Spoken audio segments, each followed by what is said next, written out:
a moment airy. I and you saw this. A fire young, fleet-footed as a deer, but static, standing among us. The heat languid, curled like ferns. Suddenly, an abrupt he, and you ran.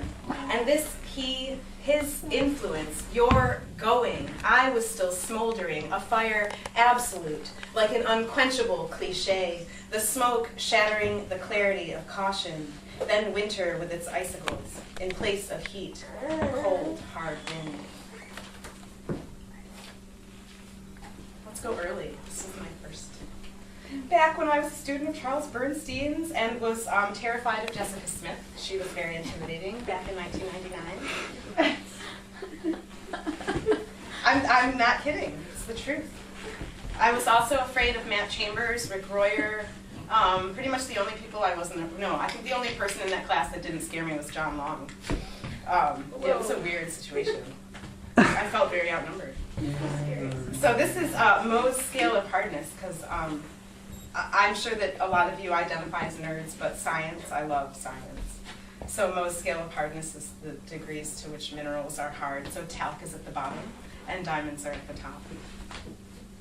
You were a glacier once.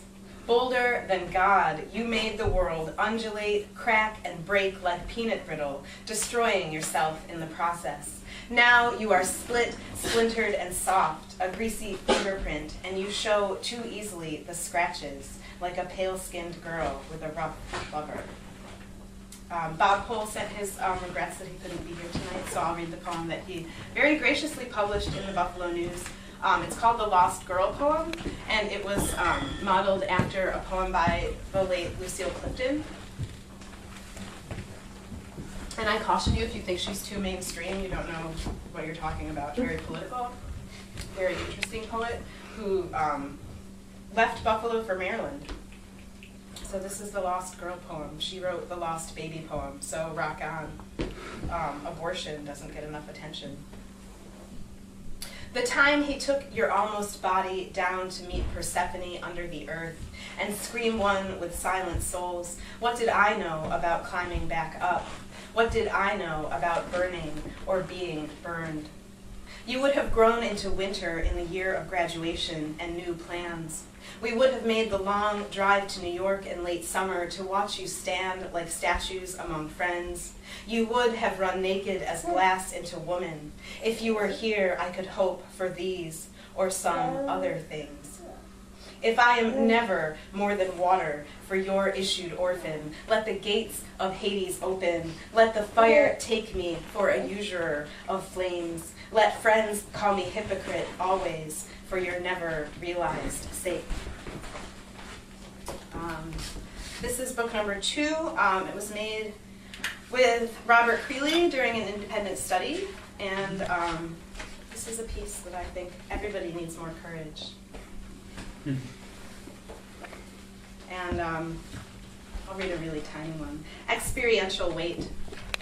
Red and yellow leaves fall severally. Gravity is the heaviest feeling.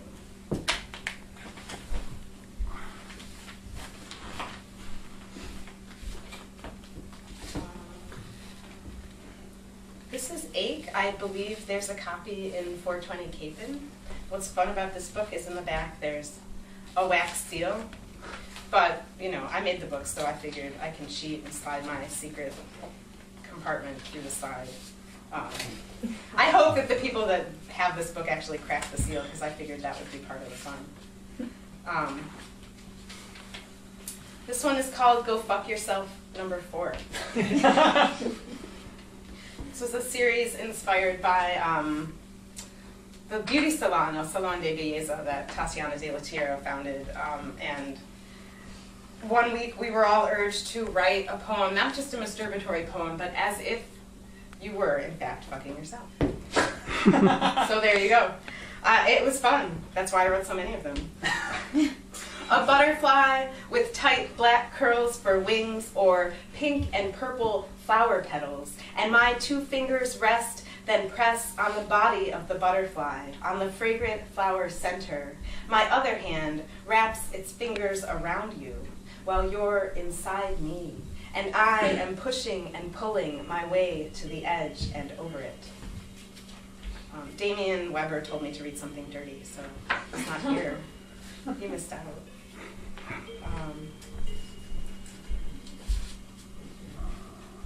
The toothpaste poem, because sometimes it's fun to write a love poem. Big proponent.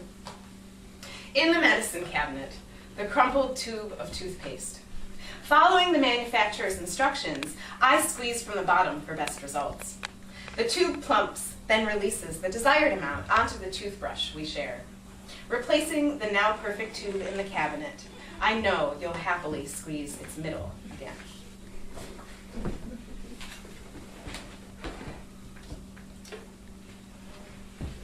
So Leanne Brown was here as part of the Big Night series, and I can't say that I'm very familiar with her poetry, but one thing that she does that I like is she tells people to do things. So when she came to Big Night, she said, write a want ad to the universe, which I haven't tried yet, but she came to the University of Maine, Orono. I'm not going to pretend to know anything about Farmington other than it's different, and I love the way you pronounced your O's because I really miss New England. So when she came to UMaine, she asked people to write Valentine acrostics. So here's one for Kevin Davies. Smart Alec, I love you. You're so very fine, not very mine, to misquote Stein. I adore your bathtub, your sock-strewn floor, not very fine. You're very mine and very fine, to misquote Stein.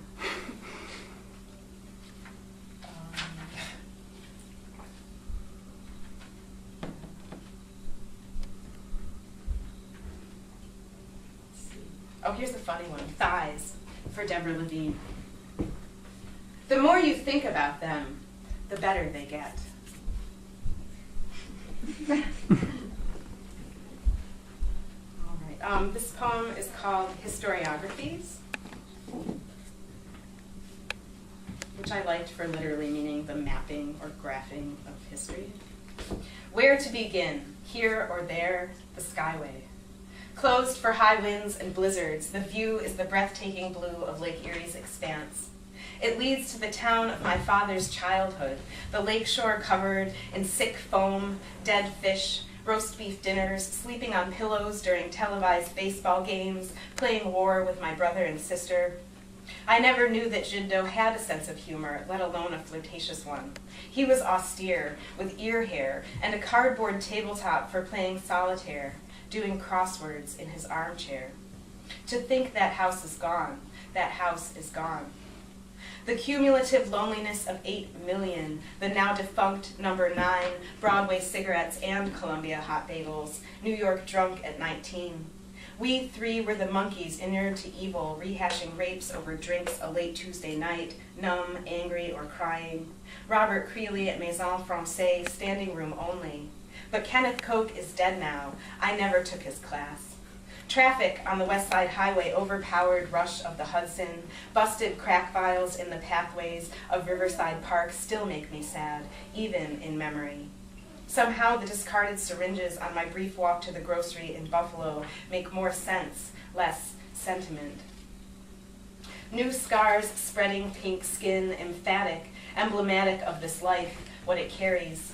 A bridge etched into flesh, connecting experience to remembrance. The cold Atlantic seaside, being impetuous, boldly rolling jeans above the knee in order to stand in an autumn ocean at the continental edge, an isolato.